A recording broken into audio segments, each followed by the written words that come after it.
Travelers on the Omnibus occasionally touches on mature subject matter with mature language. As such, audience discretion is advised.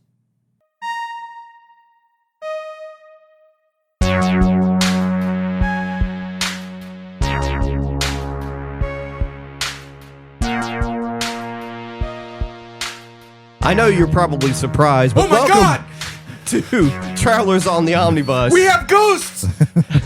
A field trip through nerd and pop culture. I am your synonymous Spectre, Jody Kite. I'm Brady Davis, and you almost forgot what the tagline was. I did. Yeah, I did. That's fair. That's fair. I like the idea of the synonymous. What did you say? Synonymous Spectre. Synonymous Spectre. You need to make a character named that in in a heroic RPG. I'm James McCarthy. I'm Jason Holder. Oh, Jason. Okay. You sounded offended that you were Jason Holder. Are you okay? Well, at first I thought about saying I'm Ethan Skinner, but we've done that joke many, many, many times. Yeah. That's true. Like we would ever run a joke But into now the you could ground. be 3 people in this room wouldn't run a joke into the ground. That's all I'm saying. you could now be He's better than us. you could be Ethan Skinner with a baby now. No thanks. Young Elliot is a handsome lad. Yeah. He's a happy baby. Yeah. He takes his mother's looks. He's a fairly new baby. He is a baby. Brady goes, he is a baby. That is a small human. drove away from the hospital, lost $2,000 in his value. You see that episode? Yeah. I'm probably the only avid Seinfeld fan here. I don't know. Everybody's watched I was Seinfeld. forced to watch Seinfeld as a child, and I have hated my parents. That's understandable. It's not something for a child. But there's an episode where it's better than having to watch Homicide: Life on the Street. Jesus. Hey, that all happened inside a special kid's head. Yeah. No, that was St. Elsewhere only. It's connected. No, we're No. not doing the chain. It's in the same. We're not doing it's the in chain. St. Elsewhere. Listen, I'm not running Shared a tabletop universe. RPG. You guys don't have to run roughshod over me, okay? Sorry. Anyway, Elaine and Jerry and friends go to the Hamptons to see the baby. There's like a couple of friends of theirs that have a baby. You gotta see the baby.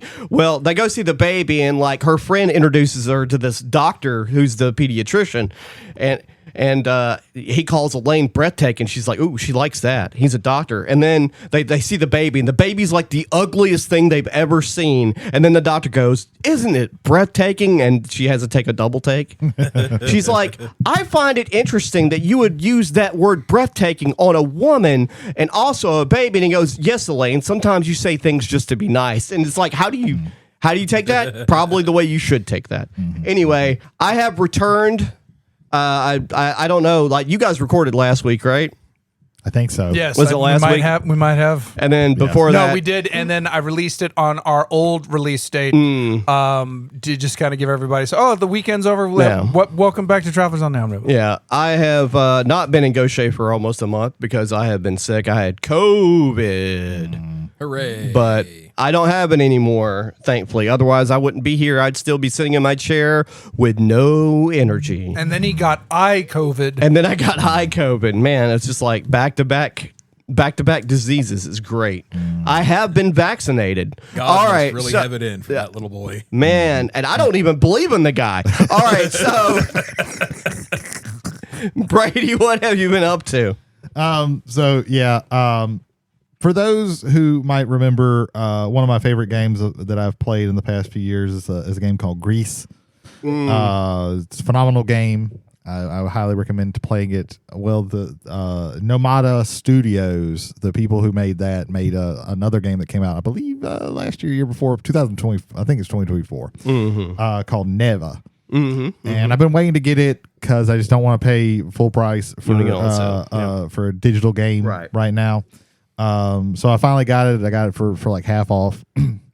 And I've been playing that. It is pretty good. It is in the same vein as Grease. Has that same watercolor style. It's a platformer, but there's also like some combat as well. And the big thing is that you play a young woman named Alba, and Neva is the name of her little wolf with like weird like antler horn things. And basically in like the first little cutscene, Neva's mom, who is this giant, huge wolf, gets killed by this like. There's like this Spoilers. sickness spreading. It's literally like when you hit start, you see that. And Neva is just a pup, and he's it seems like he's going to grow as it goes because like the sections of the story are by seasons. I want to say I had footage I saw that showed him in different like aging. Yeah, like he's a pup, and like when the monsters come out, like he kind of cowers, and now he's like more of like a regular sized wolf, and he's like helping you like distract them while you're fighting and stuff like that. But there's also a lot of it's platform heavy. There's a little bit of puzzle solving. It's very. I would say so far it seems like if you like Grease, you would like this. Yeah. Unless you were like really I don't want to do combat, because there is that, but it's not like super. It's like smash the button and roll out of the way when the things attack. You got little other things that you can do, but that's mostly it. But it's really cool because he'll like now he can like teleport and stuff, so he'll just like disappear and then like teleport and like harass something and then go away. It's pretty cool. I'm really liking it so far. And some movies that I watched a while back, but I just didn't talk about because I had more interesting things to talk about. I finally watched glowing review. Yeah, I finally watched the new Pixar movie Hoppers. Oh, okay. It's solid. It's not the best Pixar, but it's not the worst. Right. It's no Cars 2. Is that the worst? That's one of the worst. But it's fine. This young girl is very like attached to this it's like wetland area, but the mayor wants to like build over it because he's building it's not even like an interstate or something. It's like a bypass that just goes like around. And the whole joke that they say is like it cuts off like 4 minutes to get from one side of the sea to the other. And she's like doing everything she can to stop this. Well, she finds out that the scientist, who's her teacher at the college that she's at, she's like at a local college, has this like thing where you can like transfer your consciousness into a robot animal. So she does that, and change into a little like robot beaver, and she goes because what you have to do is bring back a beaver to this area and it'll build a dam again, and like the animals will come back, but now the beaver's not there anymore. She figures out that there's this whole plot to like drive away the animals and everything like that, because the mayor is wanting to like this is what he's running, like he's running his campaign on getting this thing done.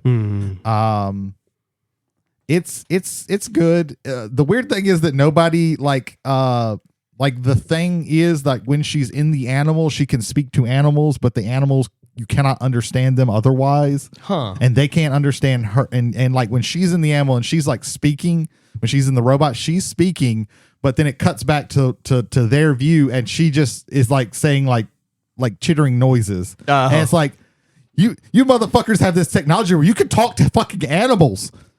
And spoilers, at the end, they just kind of shut the shit down because it's too controversial. I was like, motherfucker, you figured out how to talk to animals. How is that not the thing that like, what the fuck? It's decent. There are some the way it ends, I believe, is a little bit how can I put this, centrist, if that makes any sense. You probably understand exactly what I mean from that. But it was solid. It was okay. It's on out of Disney 5 Fern Gullies, what would you give it? I think I gave it like 2.5 stars on Letterboxd. Gotcha. So just it's it's in the middle. It's very in the middle. Then I also watched Roof Man, which is based on a true story. It's Channing Tatum plays this guy who he's called Roof Man because he cuts holes in the roofs of like a McDonald's or some fast food restaurant, and then sneaks in and robs them early in the morning when they get there. And he's a really nice guy about it. Like he's not like an asshole about it. Right. But he finally gets caught, and he gets sentenced to a very long time in prison. Then he breaks out, and then he decides to hide in a Toys R Us. This takes place in like the 90s. where he learns about where he like start like he cuts into like the feed for the the security cameras and stuff like that, and he he starts learning about all the people, and this one woman who's played by Kirsten Dunst hears about her church, and he like starts going there and spending time there and hanging out, and they start having a relationship and everything like that. It's solid. It's probably like the true story is probably a little bit sadder than what the movie actually is. Sure. But it's a bittersweet story, but it's good. Channing Tatum's good. Kirsten Dunst is a good actress. Everybody's good in it. There's a little Ben Mendelsohn cameo. Nice. He plays the kind of preacher or pastor at the church. But yeah, that one it's solid. It's worth a watch. It's free on Amazon Prime. So these movies were basically fine. That's why I didn't really talk about them back when I actually watched them. That's fair. But yeah, so that's what I got. That's about it. I like that you had stuff in the chamber just in case. That's very nice. Speaking of stuff in the chamber, Jay, what have you got? Okay, so I have McElhaney Company Tabasco Hot the Sriracha blend. This is my favorite product from Tabasco since Tabasco. So Not a sponsor. It's not a sponsor. No, this is an unpaid for Unsolicited. plug. This is very good. It goes on very many things, and it is delicious. All right, thanks, Jay. Also, for those of you who were here in the last episode, Hoopland, I managed to revert the save, and I didn't end up on the Toronto team. So fuck you, Drake. I ended up on the Milwaukee Spartans. They actually have on their Discord that you can actually import because they have as many teams as there are NBA teams, and you can actually import the logos and everything. And the NBA has been cool with that. So the Hoopland, honestly, right now, it's like my favorite app game of all time. That includes like the New York Times puzzle stuff. They've done a really good job with it. At least let me say this: I haven't seen any like gouging for money as far as like microtransactions. There's a premium edition that's $5. It was worth every dollar in a good way because the base game was good, and I liked supporting these guys. So Hoopland gets a. You know what? I'm going to bump it up. It gets a strong recommendation from me because you can revert your save and don't have to end up on Toronto. Maybe you want to be on Toronto. You go right ahead. We will meet in Holy Batal. It's funny you mentioned Toronto because we had a conversation a while back on one of our chats where I realized that I know more. I could point out more cities and places in France than I can in Canada. Yeah. I just have no, like you asked me where Toronto is. I have no fucking idea. I know it's close to the border-ish, I think. This conversation was born because at one point in the NHL, the Vancouver Canucks, which if you know where Vancouver is, because apparently Brady didn't at the moment. He said this and it meant nothing to me. It's about like like within a arm's throw of Seattle. It is on the Pacific Northwest coast. Gotcha. It's right there. They were in the Eastern Conference. When they first started out, they were in the East, like with and meanwhile, Chicago was in the West. So the NHL for a long time had a really bad figuring out where they've since gone, because it used not to be the Western Eastern Conference. It used to be the Campbell Conference, and I can't remember the other one because it was named after the two guys under Lord Stanley that were the fucking people for hockey. At least I think.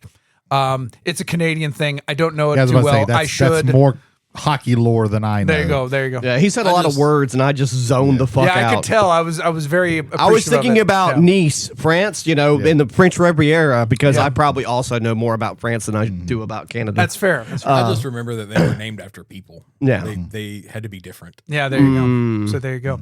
The only other thing I like about Vancouver, I do like that, but the best things I like about Vancouver is that they're not French speaking? No, the mascot for Vancouver for the Vancouver Olympics was Quatchy the Sasquatch. Yeah. And I thought that was amazing. That's pretty good. All right, that's me.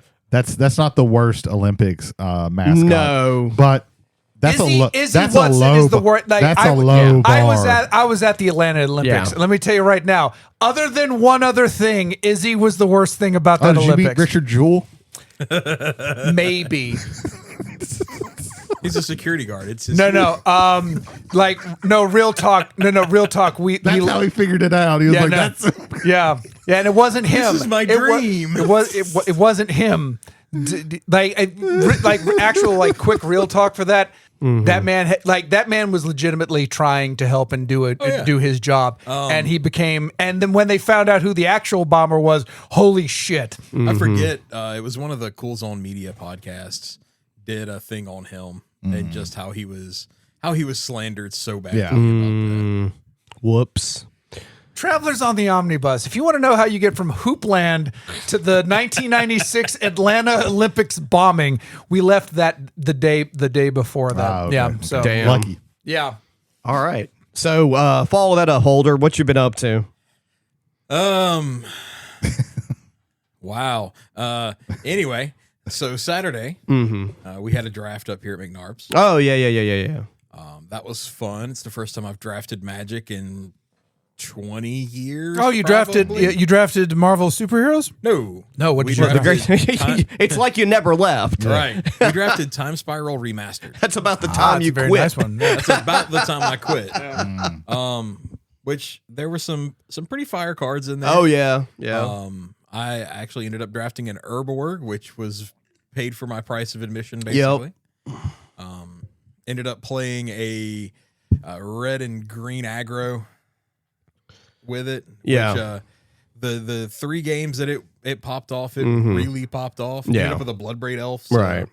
and then the 3 games that it didn't pop off, it really didn't pop off. So Yeah, that was so I drafted that when it came out, and besides being sick and broke from being sick, which Holder took my place. We have a group of 8 to 9 people that we draft every 2 months. And I was just like, hey man, he would say, hey, if anybody if there's an opening, let me in. I'm like, you're in. I also hated Time Spiral Remastered. But I couldn't do it anyway. It just as a draft set, I did not care for it. unfortunately, we had 2 people playing slivers. That's what they ended up drafting. That's what But was in there. But they didn't play against each other, which was very sad. That's not cool. It was very sad. Yeah. One of our friends actually got an Atali, That's pretty cool. which was relatively fun. Primal Conqueror, No, the No. the Primal Storm. the Primal attack Storm. the attack trigger. the attack trigger. Yeah. whatever. But we did that. That was fun. I think it's hilarious that there's enough slivers in that format for 2 people to have sliver decks. Every pack had between 2 and 3 in it. Yeah. That was the most dominant type. And they were the old school all slivers game. All decks. slivers get. Yeah. So Yeah. so that was pretty fun. Yeah. As far as other stuff, I downloaded Ast Libra. Mm-hmm. It's a newer game. I don't remember exactly when it came out, but it is like a left-right scrolling beat 'em up sorta RPG sorta action adventure thing. Mm-hmm. You get a whole bunch of different weapons. You get a whole bunch of different armor. As you use those, you master them, which give you other skills. It has like a cool little magic system with it. The biggest thing that I'll say about it is very much old school mentality on a game. Mm-hmm. The first boss took me 15 minutes to beat. You have to memorize patterns, and you can basically get in, hit it once, and then you have to jump out and dodge a bunch of shit. Then That's you like get in, Dead Cells. Hit it once, jump out, dodge a bunch of shit. Yeah. It's There's got also that like, Very. That seems very Souls-like to me. Mm-hmm. It's got that. Was that Dragon Crown? Yes. Art style artwork. Yep. I do like that artwork. It also suffers from a couple of things where it's like, hey, go over here. Mm-hmm. Okay, cool. I went over there. I did this quest. All right, you can go back to town now. On the way back to town, it's like, hey, you need to go back over there. Go back again. over there. So you go back over there. Not a again. fan of that. You do it, and then you finish that part. Go back to town. Wait, go back over there again. Is this Simon's Quest? Because it Kinda. really feels like Castlevania 2. There are parts that feel that way. Overall, I've been enjoying the story. It's a weird time story. Like you are your character is misplaced in time. Mm-hmm. Like you'll do something but it doesn't tell you when the time is changing. Mm-hmm. Like when you beat the first boss, you're sent to this cave to find a person in the village's dad. You go to the cave, you beat the first boss, you go into the next room. There's a skeleton there that says, it's been here for ages. And there's like a crumpled note in its hand.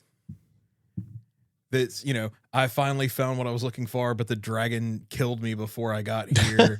I wrote this note right before I died. Yeah, basically. Yeah. Please let my daughter know that I, loved her type thing. And by the looking at the skeleton, it's like, this has been here for hundreds of years. Oh, yeah. There is no more.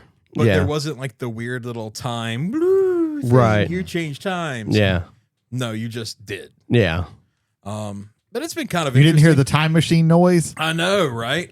Don't y'all have one of those buttons? Jay is Do we eating have- some- God damn it. I was- There we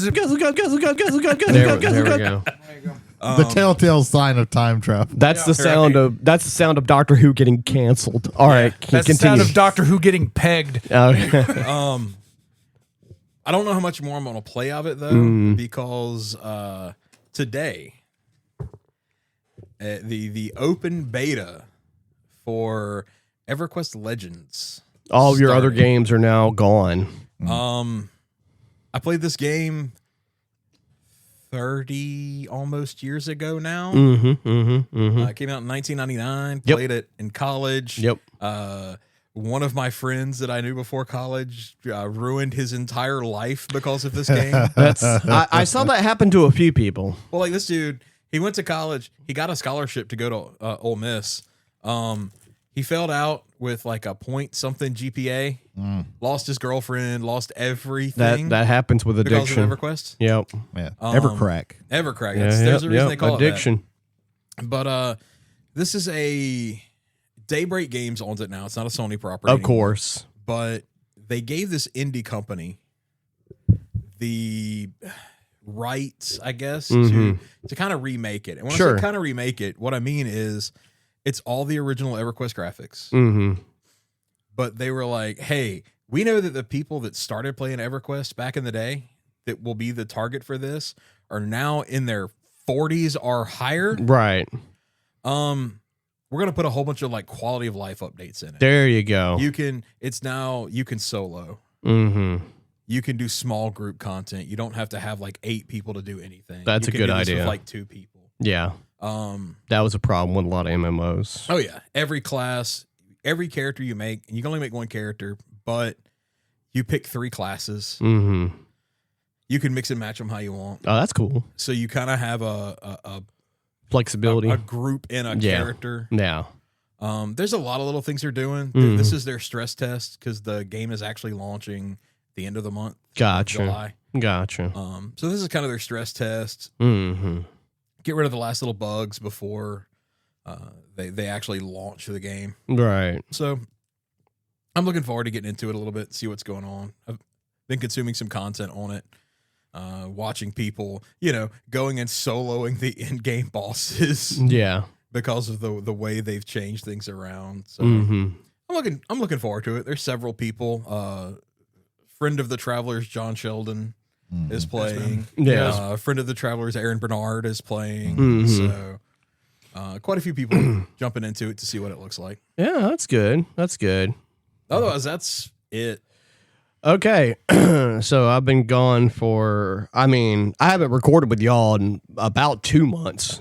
The Earth had just cooled. Yeah. the Earth had The just first cooled. Brontosaurus made its way out of the primordial jungle. Yeah, we'll start with like TV. So I watched Spider-Man Noir on Prime. Okay. I don't know if any of y'all have I haven't watched had a it chance yet. to watch it yet.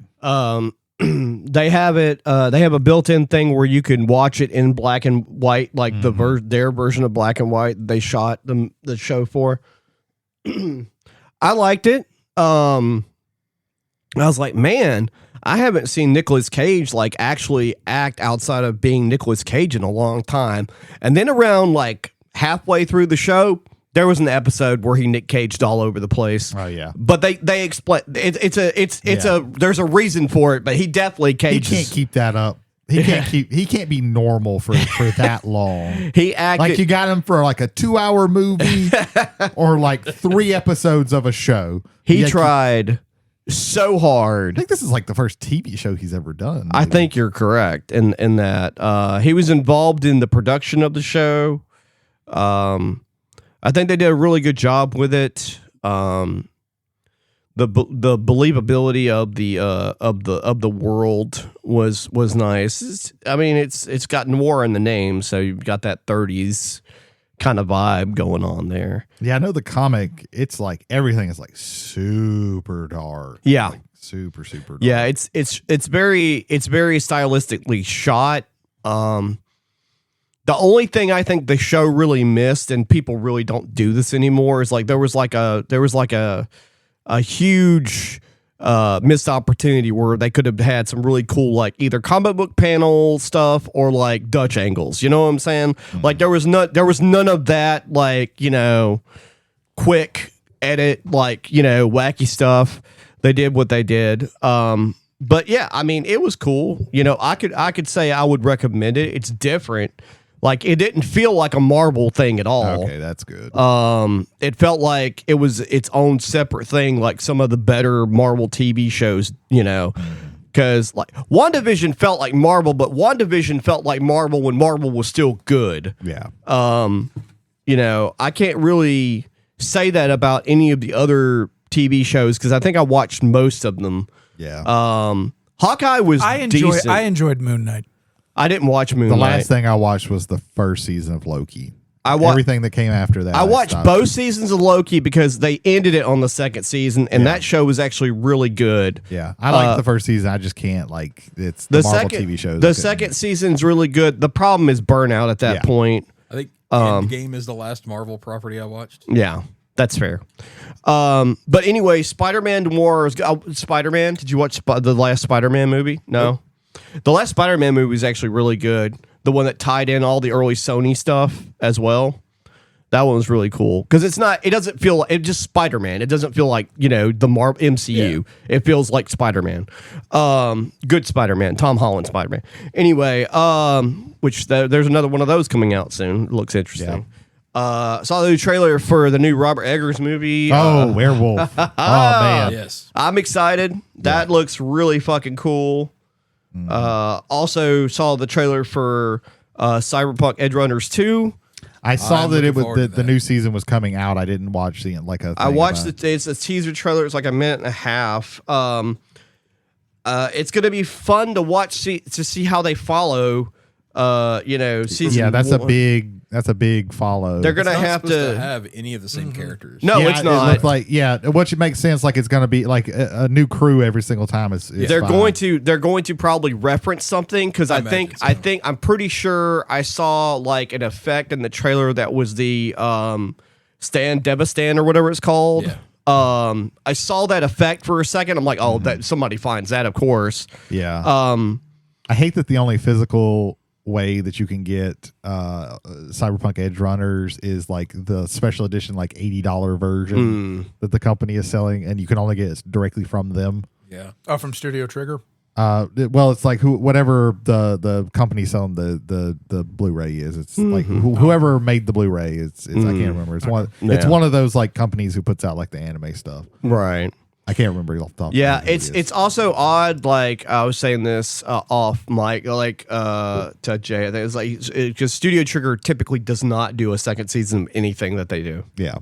But this follows because again, like this is more anthology. So I said like it's new. It's like same setting but new people, new stories to like. So well, even I think it's a little bit. I think it's a little easier for them to get into something like that than to try to do a continuation. Well, also they also changed like the art style is close, but the character design is not anywhere like all the characters were really different in the first season, and it stands the same way. All the character designs that I saw in the trailer were all vastly different from each other and from the previous character set, which is good because you need to do that. They took a even more stylized approach than they normally would because normally Trigger's characters are like fucking ridiculously over the top, and they grounded them somewhat in season 1. But like if you thought like Rebecca and Lucy looked wild, Lucy didn't really look that wild, but Lucy looked kind of normal. But like there's several characters that look way nuttier than Rebecca's character. But it looks cool. I mean, it comes out probably in October or something. So no, August. Oh, okay. Well, actually, no. It's coming out this month. They said fall, brother. They said fall. They said fall, brother. Okay. Something I forgot real quick. Sure. Just X-Men 97 season 2 came out today. Came Okay. out today Like the as of first three- recording. Yeah, the I first need to. I'm three going to watch episodes. those. in the I need next- to watch those. Probably Friday. I'm going to watch those. I watched the first season. It was great. Yeah, Oh, yeah. first season's phenomenal. This one looks pretty good too. Other things I've seen. I watched one of the movies I'm gonna save for the second part of the show. But because it's recent and it pertains to the topic. Mr. Raimi. Yeah. I watched Alien Romulus. Okay. I'm on a quest to watch all of the Alien / Predator movies.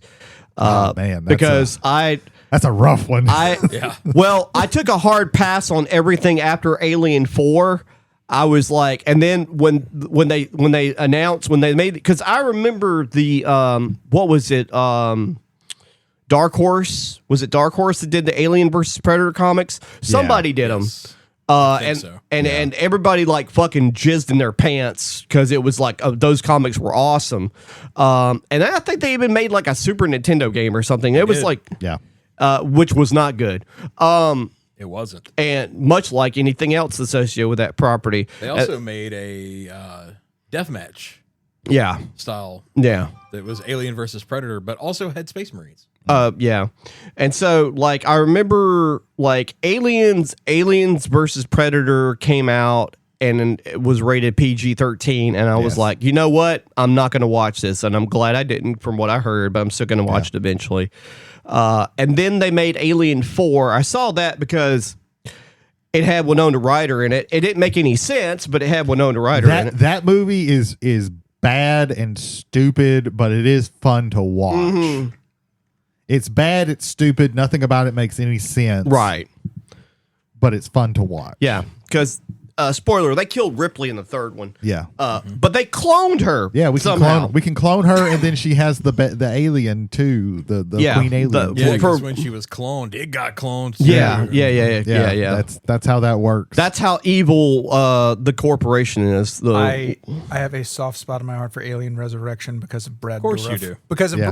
Brad Dourif. Because That's of like, Brad Dourif. Brad Dourif. Fuck. God damn it, Hellboy. Anything he is Shit. in. God damn it.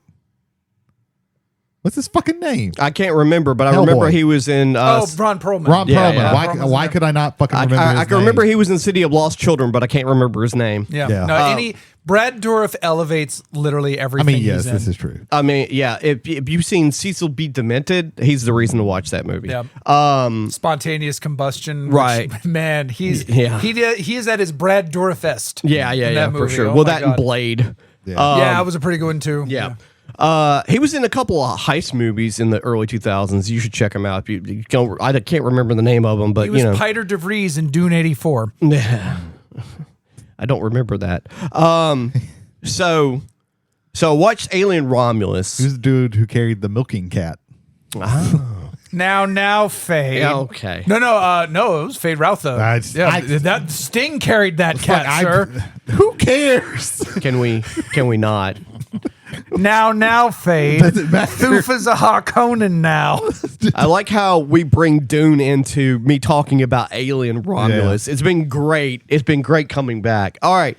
So If not for Jodorowsky's Dune, we would have never known what H.R. Giger would have done shut in the science fuck fiction. up, Jay. God damn it. Or Mobius, for that matter. Well, then you had also the whole Prometheus stuff that they did. Yeah. I like Prometheus, but It is. Prometheus like doesn't make any fucking Prometheus sense. fails because of studio shenanigans with editing. Prometheus, if you watch the deleted scenes, Yes. The movie makes way more sense. Pretend they're in the movie, Yeah. it makes way more sense. Yeah, But because remember, it's not connected to the Alien franchise. except when it is. yeah. Except that they bring it in with the second one. Yeah, except there is a nod to every Aliens everything in Romulus. Yeah. So I watched Well, Romulus. yeah, because the android says, "Get away from her, you bitch!" Like Jesus fucking I did Christ. like so. I'm not a fan. This happened in Prey as well. where like Prey is an awesome movie, by the way. It's the Predator set in the 1700s. It's the Native American one. There's a scene where the brother says to the sister, "If it bleeds, we can kill it." I'm not a fan of that. I'm not a fan of line callbacks. Yeah, I don't from like that characters who weren't involved in the original thing. If you were there, that's cool. I'm fine with it. But if you weren't there and it's 300 years or actually longer than that, difference, I'm not cool with line callbacks. So Brady mentioned that there's a line callback that, the android says get away from her. It's Ripley's line from the second one. I'm not a fan of line callbacks, but besides that, I didn't hate the movie. I watched it. I always watch a review on things that are like, in contention one way or the other. And I watched the reviews, and man, the internet hated this fucking movie. I mean, they fucking hated it. And I didn't think it was mid. Maybe it borrowed a little too much from some of the properties, but I thought it was interesting in some aspects. I didn't think it was like a complete piece of shit. I didn't think it was mid. I didn't think it was a piece of shit. There are parts there I was just like, that's a little cringe, but I got over it. One thing I did agree with what most people were saying is the first 30 minutes of the movie is amazing because they have actual world building. Like, it's based around like these 20-somethings that work on this mining planet for Wayland Yutani, and they're trying to like do a heist situation to get off planet to because they're all getting sick from all the toxic shit that they're mining into, and they're trying to get off planet. And that was really cool, and they established a lot of really cool stuff with the characters or whatnot. And of course, Alien happens. See, my issue is that sounds like a great movie that would be really hard to deliver on, like a heist movie, but with aliens. That was all character development for these are characters you're introducing so that when they die later, you care a little bit about them. I get that, but it's all ideas are great until they're executed upon. Sure, like that's kind of but like that to me that's one of those was like, that sounds like a really neat idea. How are they going to do this? Yeah. Well, I mean, they have the means to try and steal the ship. The heist is stealing a ship and getting off planet. That's the whole thing they're trying to do. But another thing they did that I was not a fan of, the ship that they ended up crashing the ship into another ship. On that ship, I can't remember the name of the character, but the android from the first movie. Yeah. That's the thing that pissed me off. Ian Holmes' face. Yeah, they brought old dude back from the dead, which I fucking hate. They revive his what's left of him, and connect him to the system of the ship because it's supposed to be like the same, like it's the same model or something. Yeah, like it's not it's necessarily the same model, but it's not supposed to be because he was only like a head left in the original one, right? Mm-hmm. Yeah, it's supposed to be a different ship, but they used AI to the actor's dead, right? So Ian Holmes. Yeah, so I'm not cool with that. Like I'm not. That's one thing I'm not really cool with or whatever. But the movie wasn't awful. It wasn't awful. One more thing I want to talk about before we get to our normal shenanigans here. There was news over the past week, but it just keeps escalating. The video game industry is fucked. The recent announcements, there's only one good caveat to that, and that is the three main suppliers of RAM is getting sued by 15 different small companies from California. Samsung and a bunch of the other two big companies that basically make up 90% of RAM production for the United States, or for the world, I'm sorry. The world, yeah. Is getting sued by 15 different smaller companies because basically they're getting sued for falsely inflating the prices because the AI companies that are getting the RAM directly is affecting like everybody that's trying to sell memory to the consumer that can't because consumers can't afford it because of the artificial inflation of the cost, which is why they're getting sued. Hopefully that pans out. Maybe there's a gold pot at the end of that rainbow. Besides that, though, Rockstar made the announcement that GTA 6 will only be digital. No. They have a physical version. Yeah.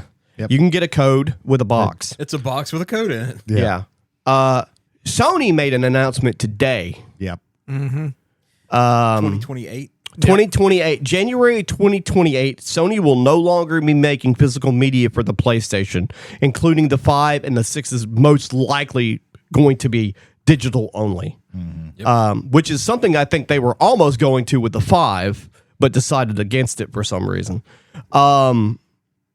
I think because Also, not long ago, they deleted like 500 movies from people's catalogs. Yeah, so they lost the license. They lost the license with Studio Canal, and so anybody who's purchased any movies from Studio Canal through Sony's PlayStation, you don't have those movies anymore. Yep. So that's one of the reasons why digital only is bad. Yes. Because of things like that happening. It's not looking too good for gamers in the future.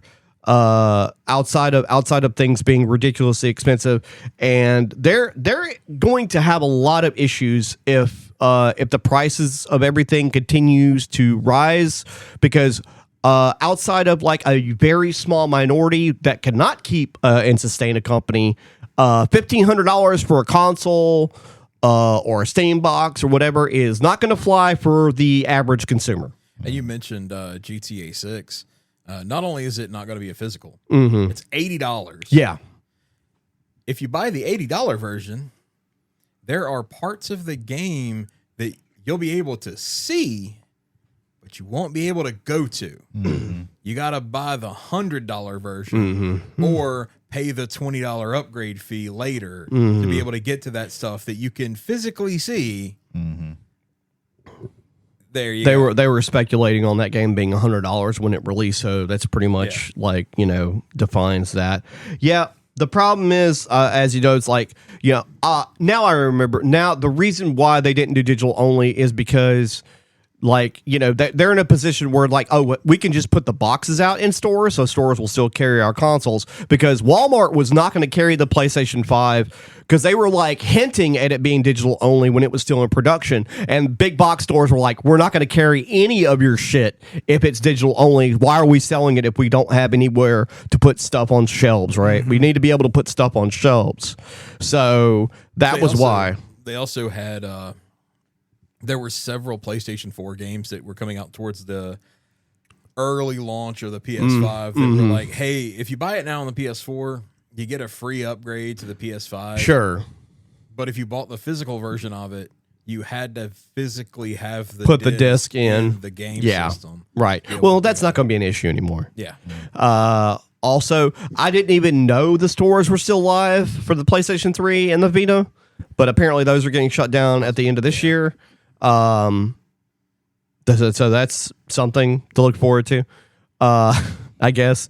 I'm not very happy about the market or whatever. And they use terminologies in their vlog post or whatever it was that make it sound like, oh, we're catering to what people want. You see, most people buy games digitally. That's correct. Most people that especially play indie games, because there are no physical versions of those games, play those games digitally because there is no other option. Plus, so many places don't even sell physical, computer style games.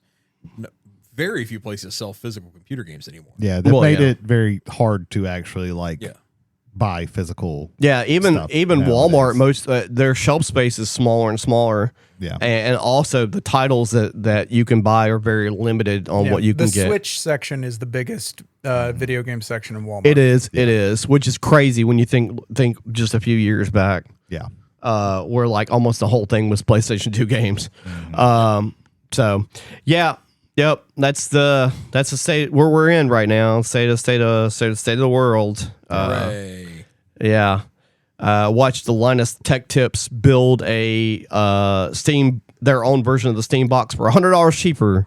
It's like, wow, of course. I still don't understand the Steam box. Maybe it's No, it doesn't maybe make it's an any old sense. man yells at clouds moment. I'm not sure. Well, if it was like relatively inexpensive, and it was before the RAM shortage. yeah, When they were working on it, like when they were talking about it 2 years ago, it was going to be like around $700. yeah. But Even because that to me is like a little bit for what it is. It too is. much. But you know, if you're comparing it to like at the time the price of a PlayStation but less than Pro, a fucking grand. Like, yeah, also to true. play your Steam games, like Yeah. just fucking go and build a computer now. Like it's gonna cost you the same amount, and you're gonna get or- like way more. If you just want Steam, get a Steam Deck. The second one of those is going to be over $1,000. Probably. Yeah. But right now, they're yeah. still very. Well, the original one you Affordable. can still get, but like those are going to be selling out soon because all these announcements for these expensive things that are going to be new is going to cause people to panic buy the older versions of it. Yeah. I mean, like Linus Tech Tips, like I said, like built a computer to like, you know, match or even outpace the Steam Deck. And some of the parts that he used that they put like links for have already shot up $100 each because people are starting to panic about technology being too expensive. So... We're getting there. Yep. On that note, Jay, do we have any feedback? We have absolutely no feedback this week. However, ladies and gentlemen, thank you for being passengers on the bus. If you'd like to leave a feedback on this or any of our previous episodes, email us at travelersontheomnibus@gmail.com. Again, that is travelers, 1L on the omnibus at gmail.com. Jody, where else may they engage with us? Spotify. Absolutely. Leave a comment on this or any of our previous episodes on Spotify. Also, if there is a poll still active for this or any of our previous episodes, leave a choice question answered there, and we will hopefully be able to talk about that one day. But there you go. Ladies and gentlemen, again, thank you for being passengers. If you'd like to share this episode with someone who listens to podcasts but not on the same avenues that you listen to podcasts on, we're available on Spotify, Apple, Amazon, YouTube Music through our YouTube channel, Travelers on the Omnibus, and iHeartRadio.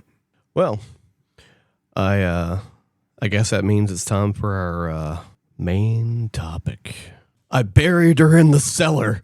God help me, I buried her in the fruit cellar. That's from Evil Dead 2. We're talking about Sam Raimi tonight. That's also strangely in The Taming of the Shrew. Yeah. that one of those is a lie. Nice. He was awesome in like Tombstone. Oh, man. And you know, The Big Lebowski. I think he was in that. Wait, right? what? Who? Yes, Yeah. Sam Elliott, right? No, Sam Raimi, the director. Shit. Yeah. I think I studied the wrong shit then. That's why you were watching Landman. Yeah. Okay, there you go. Awesome. Fantastic.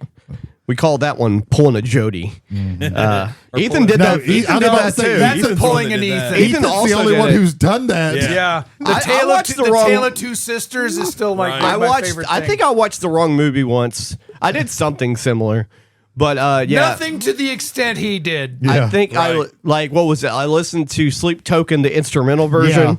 Yeah, y'all both did. But Yeah, no. Yeah, you and me did that. Don't drag me into your failures. but I also listened to the vocal version too Yeah. the same evening while we were watching wrestling. Anyway, we're talking about Sam Raimi, personal stories or whatever, or we can talk about some. I think we should talk about some of his history.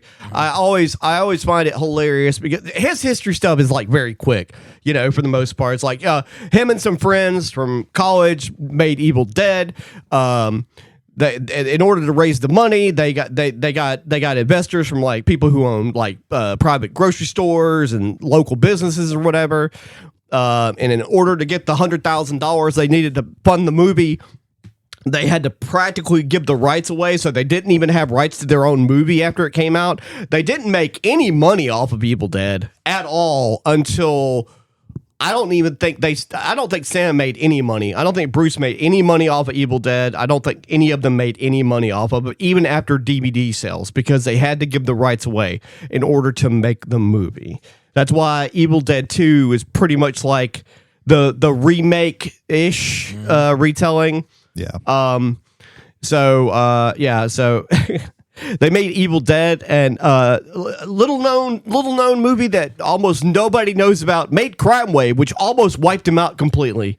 In reviewing things for this, I found a old interview with Bruce Campbell where they said Evil Dead taught them how to succeed, Crime Wave taught them how to fail. Yeah. There was like, as far as being creatively free, Evil Dead, they had almost complete creative They had freedom. complete creative When freedom. Crime Wave was at the studio, got all over that one. Yeah. And you can tell because it is kind of a almost Frankenstein mess of what Raimi and their team wanted and what the studio wanted. I watched Crime Wave a long time ago because I had watched an interview that Sam was on with Jonathan Ross from the Incredibly Strange Film Show. And Crime Wave is a fucking fever dream. It's not terrible, but man, is it all over the place. And it's got like, those wild Sam Raimi established shots, in it, which makes the movie. One resource I used to get ready for this, Red Letter Media, Jay Bauman and Mike. not Mike. I was about to call him Phil. What in the blue fuck? Rich Evans. Evans. They did the complete filmography and their rankings. Oh, of it. nice. Yeah. And Crime Wave is pretty low on the list. Crime Wave is not a good movie. On their list, it's not. But and I agree with him because I've also seen it's an interesting movie compared to the other stuff he's done because it's still. Like they're coming out of the creative freedom phase where he had with Evil Dead and just trying to get his vision, but then having to suffer the fact that people who have the purse strings have other visions. That they want to do. Crime Wave feels like a exploitation movie, like Hollywood Chainsaw Hookers, but it's not in that vein, even though it feels like it is because the movie doesn't know what it is. But anyway, yeah, my first movie I saw from Sam was actually Evil Dead 2. Because it was originally called Dead by Dawn on the original video release, and I rented it from a convenience store because everyone had videotapes back then. Oh yeah. Oh yeah. So 7-Eleven was a valid place to rent movies from. that's where I saw Evil Dead 2. That was the first Sam Raimi movie I'd ever seen. The first one I saw was Army of Darkness. Nice. Starting out strong. Right. Well, I rented it. I saw it. Horror comedy. Ha ha ha. Well, it's got a cool ass cover too. Yeah, absolutely. So once that was over, I was like, man, this was really cool. Right. Oh, there's 2 more of them. Oh, there I went back and is. watched- Oh, and they'll be just the same as this one Yeah. because it's Yeah. sequels and everything's like, wait a minute. Yeah. So I went back and watched Evil Dead. Oh man, that's more of a Band-Aid rip. Quite a shift. That is a major That's not tonal a, shift. That's not a Band-Aid rip. That's ripping off a cast Yeah. with no cuts. I think oddly enough, the first time because I'm a little bit younger than the rest of y'all. I think the first one that I actually watched was Spider-Man, but I know I've watched. I don't think I had watched the original Darkman, but I think I had watched pieces. Like I think my brother had rented the sequels, which he didn't direct. No, he did not. Which are garbage. They are terrible. I think I watched those. I think I watched pieces of those before Spider-Man, but I didn't watch maybe pieces of the original Darkman. That would have been it. But then I later went back and watched. Darkman was one of the I would say it's one of the first movies I watched by myself in the movie theater, and I fell in love with that movie. I thought that movie was fantastic. For the record, Darkman is my first Sam Raimi movie. Yeah, I love Darkman. Thanks to of all things, the video game. The video game. I played the video game, and then I didn't see it in theaters. We rented it from that video place back in Ocean Springs, and that movie's fun. It is. It's just a fun movie, and I think that's one of the great things about Sam Raimi is that he makes fun movies. Yes, I think Darkman has the most Sam Raimi like fucking shots in it than any other movie he ever did. Yeah, I went through and did a lot of his went through and like his hallmarks, his tropes type thing. Yeah, he likes those like Dutch angles, angles and super close and up, push in close up shots. He does. He's really like the Sam Raimi. Like if you're watching a Sam Raimi movie most of the time, with there's like some POV shot where the camera is something that is like moving. Yeah, and the cool thing about these is and this was from the Evil Dead. have these things called Raimi boards, which is basically just like a that was the monster in like a Evil piece Dead. of like a piece of board that they would put the camera on, and that allowed them to like run through the woods. the woods and stuff. Yeah. So he does that like a lot. To this day, even with how simple that shot is, that is still effective. It is. It's like more, you don't even have to put that when done right. Right. When you like just be when it crashes out of, I can't remember if it was 1 or 2. I think it's in 2. When it crashes out of the back window of the car and it's still chasing him. Yeah, it's that's like, in the oh, second shit, one, yeah. That's fucking amazing. Yeah. There's in Spider-Man 2 when they have Dr. Ock on the table, and there's all those zoom shots that are going, and you get perspectives of the that's tentacles. a horror scene. That the is movie becomes a horror scene. 100% how Sam shoots his horror movies. Yes, yeah. So yeah, that's a signature thing. It wasn't. You didn't see too many of his like unique camera styles in the first Spider-Man movie, but in the second one, he went ham with it. He did get like the goblin.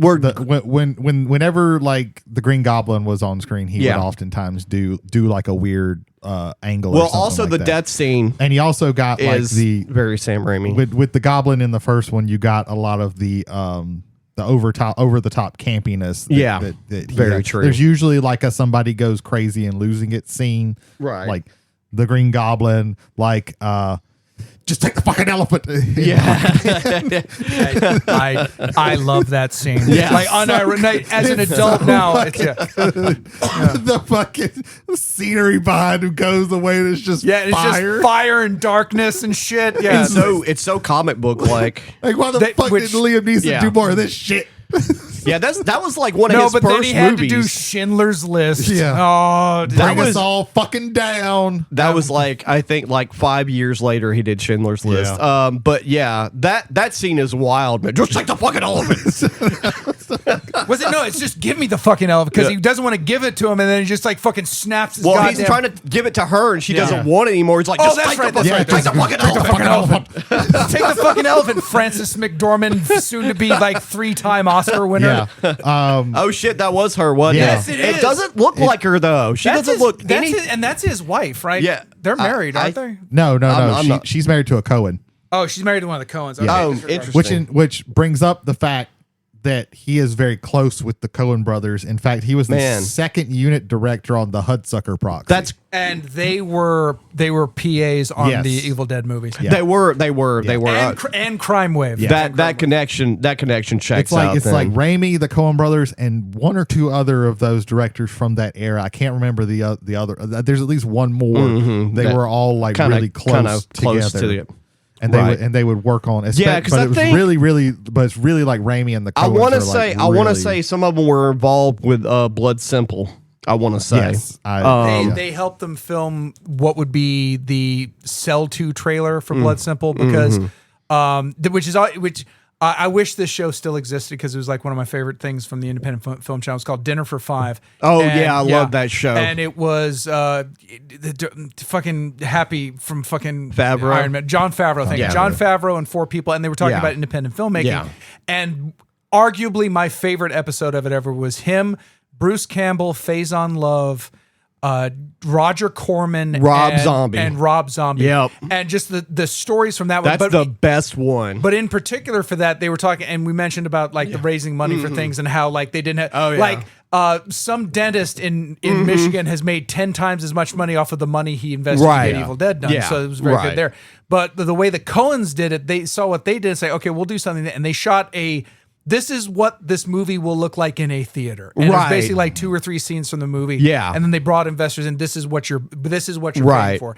Which I love that sense of camaraderie there in that group because to see the greatness that came out of that. Because originally Evil Dead was a 15-minute short. And they had shot it with their own money, and it was just like on 8mm film. And that became the pitch they would show to investors. Like, this is what we're going to make. Which Evil Dead, a notoriously horrific shoot. They were out in the middle of nowhere, and it was freezing 2 cold. weeks. It was meant to be 2 weeks. It was not 2 weeks. It went on 4 months. Yeah. That was a lot of FOR months, not necessarily number 4 months, but months. I wonder how many jugs of sour milk they went through. There's a lot of milk and corn in that movie. I know Bruce Campbell has The told fucking us. oatmeal coming out of their fucking shirts at the God I know damn Bruce it. Campbell told a story of like they went back to the nearby town, and he was this was a scene from later in the movie, so he is just like covered in fake blood. Yeah. And he's riding in the back of a truck going into this like small ass town. Fucking general like, store. Everybody was just like staring. Oh yeah. But speaking of Bruce Campbell, that's a hallmark of Raimi. He often like puts Bruce in Bruce is if not the main character, he is a cameo. Bruce is the last thing you see in Darkman before the credits roll. Oh, okay. Well, you hear the over narration of him saying like, "You never know where I might be," and then you see like a whole crowd of people in like New York, and then there's one dude that stops and turns and looks at the camera. That's Bruce. All the way up until Doctor Strange and the Yeah. Multiverse of Madness, he's the Pizza Papa. Pizza Papa. Yeah. Which is, I love his cameos because you know they're there for him. Any other person there would make no sense. Yeah. And honestly, it could be Jack Nicholson there, and like it's not going to be done any better. Right. Yeah. And it's just this little moment of, okay, we get to like, however serious or however things we have this moment of just pure levity, and then we move on with the next thing. Yeah, yeah. There's also we have a cameo Yes. from one Ethan Skinner Yes. and Bianca and the baby. The baby Elliot. Yeah. Real quick, while we've got you here, this is the 199th regular episode of Travelers on the Omnibus. The next one's 200. Whenever we can get the crew together again, that's the 200th episode. Thumbs up. All right, we got it Yeah. there. He can't speak loudly because the baby is sleeping. I'm speaking very loudly, so I should probably. Oh, okay, we're good. Okay. No, he's knocked unconscious. out. Yes. They gave him some liquor, so it's fine. They gave him night juice. Yeah. yeah. Yeah. Night juice. He is alive. Yeah, okay, yeah, he is alive, and also he was not given alcohol. I feel like this is going out to the public, and I don't want CPS called. Goddamn. Back to Sam Raimi. Yeah, there you go. Back to Sam Raimi. All right, so we've spitballed a little bit on his early stuff. Touched a little bit on Spider-Man. Holder, is there something you want to say, man? So, really and truly, with Sam Raimi, as far as a director, yeah, you have Evil Dead and stuff like that. That's kind of where I saw it. But the name Sam Raimi always stuck out to me because of his like executive producer and producer work. He's done a lot of that, In yeah. the 90s on like Xena Warrior. Oh, the TV Princess, shows, yeah. Xena and Hercules. Hercules. Yeah. Cleopatra 2025. All of those campy, objectively terrible shows. At least the first part. That were Like they awesome. got Hercules is bad. Xena is so fun that it doesn't matter. if it's bad or Xena not. eventually They're awesome. Xena knows what the fuck it is. Hercules Yeah. doesn't. Xena eventually got better, and then they decided, okay, well, we're 8 seasons in. Let's do musical episodes. And you talk about Well, that's like, what you do when you get 8 and seasons. You mentioned Bruce Campbell. Uh-huh. He showed up in all of those. Yeah, Autolycus. Yeah. Yeah. Yeah, the Thebe guy. Yep. Oh yeah, I remember that was all. It was always going to be a good episode when Let he us showed not up. forget, even though it lasted less time than any others, Jack of all trades, starring Bruce Campbell. Oh yeah. Yeah. Also, the same character, Autolycus. I Yeah. think. He is. No, he played an American agent going abroad into. Oh man! Here I thought we were talking about Briscoe County Jr. But anyway, back Now to that was Autolycus. Yeah. He's also like producing, is a producer for all of the new Evil Dead movies. Yep. Right, he's Basi- involved. And the cool thing about that is basically what they're doing is for each one of them, it's a kind of at the time underground horror director, like a lesser known horror director, and it's just each one of them. There's a new one coming, Evil Dead Burn. I can't remember who's doing it, but it's Fede Alvarez did one. Yeah. Fuck, I can't remember the other, but Evil Dead Rise was the one that came out last, and Yes. then this new one's coming out. Evil Dead Burn is coming out this I month, I think. I liked Rise. I haven't watched any of them. Rise is actually pretty good. I appreciate what they're doing with them. I just haven't gotten around to Rise watching is them. interesting. They take a different. It's a different take on it. Sebastian Vanacek. I would argue so- it's the same. It's the same take that the original Evil Dead, which was pure horror. Yeah, Yeah. And it delivered on that. It does take the formula of the 5 or 6, and things get crazy real quick. But they're in an apartment, not in the middle of the woods, which is also different. That gave me very like wreck/quarantine vibes. Oh, Yeah. It was very Without the found footage. In it. very closed in. It made you feel very claustrophobic. One more thing though, before we get too far from Xena, Yeah. to talk about the best part. You always want to be close to Xena. Yeah. That's what Gabrielle was. I will say they were I was roommates, sir. I was They more were of a roommates. Gabrielle guy. of those two between Xena and Hercules, one objectively turned out pretty awesome, and the other one is a piece of shit. Yes. Yeah. So Yeah, for sure. Yeah. Gabrielle, I was more of a Gabrielle guy. I like the blonde girl. But Long dark hair has cost me more money in my life, and I'm going to leave it at that. But the thing also that Sam allowed is the best part of nepotism, and that's when your family members can act. And Ted Raimi is Yeah. amazing. Yes. This was another trope. He is often in his He was movies. in, because of the connection with the Coen brothers, he was in Hudsucker Proxy, Yes. or Bruce was also in Hudsucker Yeah. Proxy. Ted was in all of the Spider-Mans. Right. Ted wasn't in it. Ted was in all Ted was three. in- Oh, he was. He was He's one one of that- the reporters. He was No, like, he's one of he the was like- assistants He was to, like one of the assistants to to J.J. Jameson. I knew he was involved in there somewhere. He played Jockster, the Mighty, Yes. and Xena Warrior. That was always, oh man, it's going to be a good episode when he shows He was up. hilarious in that. Raimi's loyalty to the people he came up with, Right. and the actors that have done him good service, even in small parts. Yeah. J. Jonah Jameson, which is the most perfect casting of all time, J.K. Simmons. J.K. Simmons was Comic in book wise, absolutely. 100%. But he was in several earlier movies that he directed as well. I think in particular he was in. I want to say he was in Crime Wave. He might have been in that I'm Crime thinking Wave. right there. But he has a habit of bringing people back and bringing them back in roles that they are perfect for Yeah. and that they are perfectly placed in. Let me get on my soapbox real quick.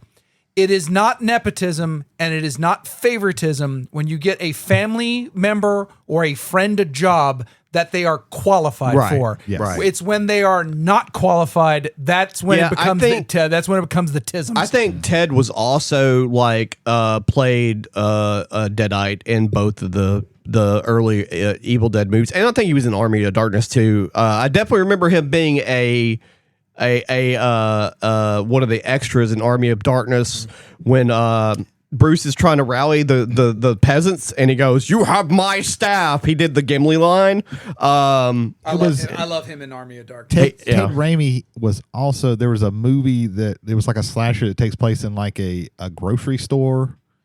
And but I think Raimi had something like maybe produced it. I can't remember, but he was in that. He was Sam acted in that movie too. Oh yeah, Sam was in that too. Sam acted in the movie, and the reason why I know that is because of the episode when he was on Jonathan Ross's Incredibly Strange Film Show.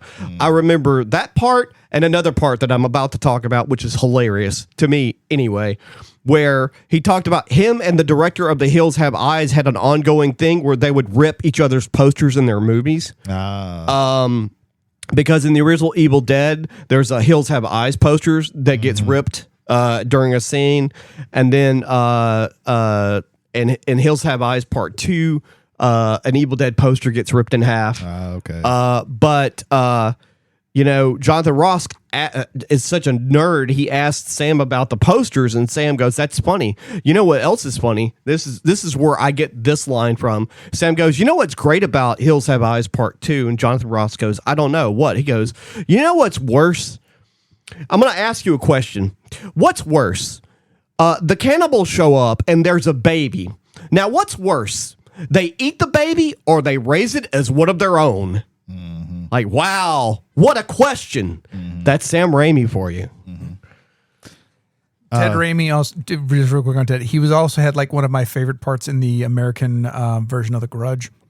Like, just he was perfect. He was perfect in that because he's the one who encounters the dead nurse who had her jaw ripped off, and like his actual like look of terror in that like totally works in that movie. I just He wanted had great facial expressions. I think we would also be remiss to the last trope that I wrote down. The Oldsmobile Delta 88. Yeah. It's in most of his movies. Yeah.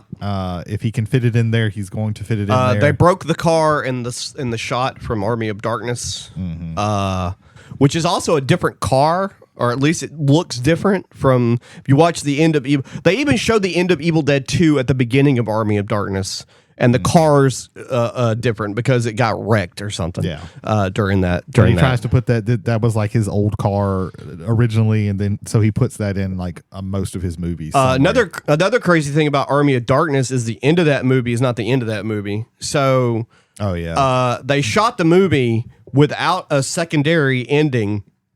And it's where like they in the DVD special features, this is the quote unquote, they call this one the alternative ending, which was the real ending, where he says the words wrong again and the world's done. He takes an extra drop. Yeah. He takes an extra drop. He sleeps too long and wakes up in the apocalypse. He wakes up in the apocalypse, and if you watch the movie, you can see that when the old man is telling him what to do, his lips are not matching his words. Yeah. Because they had to reshoot that they redubbed that scene and then reshot the scene afterwards where he's back in S-Mart telling Ted Raimi his story about how he was back in the medieval times. But because of that one, we get Ash versus the Evil Dead, which was what I saw was solid. I prefer the reshot ending.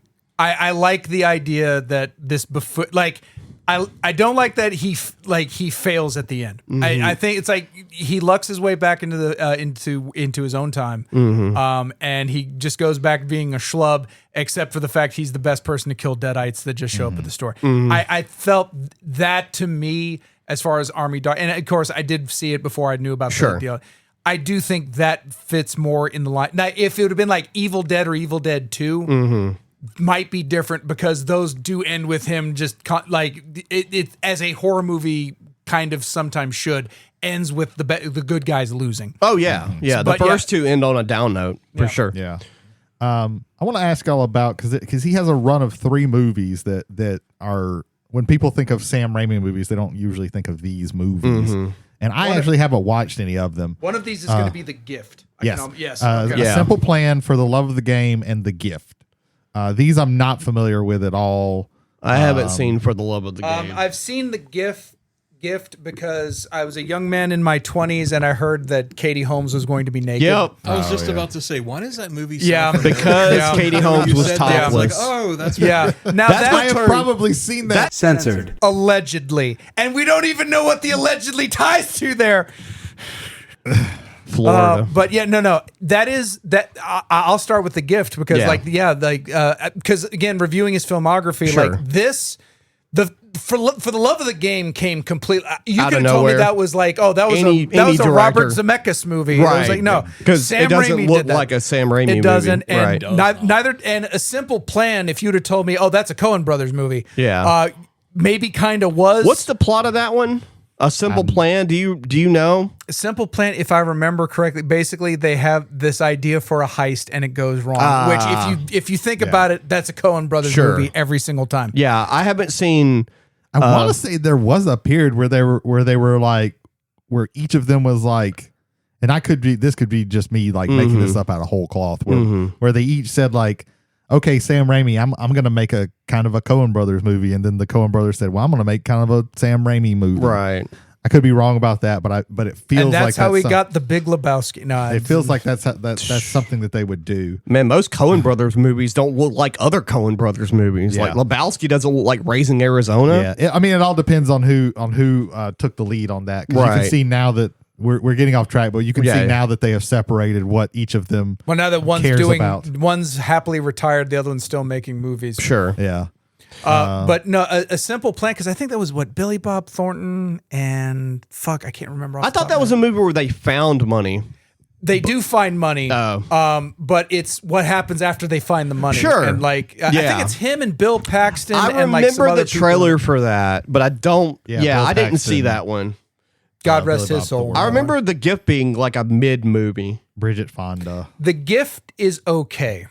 That's mid. Again, is mid to me is like is okay and forgettable. And again, yes, it's Katie Holmes. If Katie Holmes wasn't topless in The Gift. No, even then, I think there's some quality performances in Sure. that. It's just it's It doesn't Kate Blanchett in there. It doesn't feel Kate like a Blanchett's Sam in Raimi movie. Kate Blanchett's in The Gift. I don't remember any. I think she plays the psychic in that.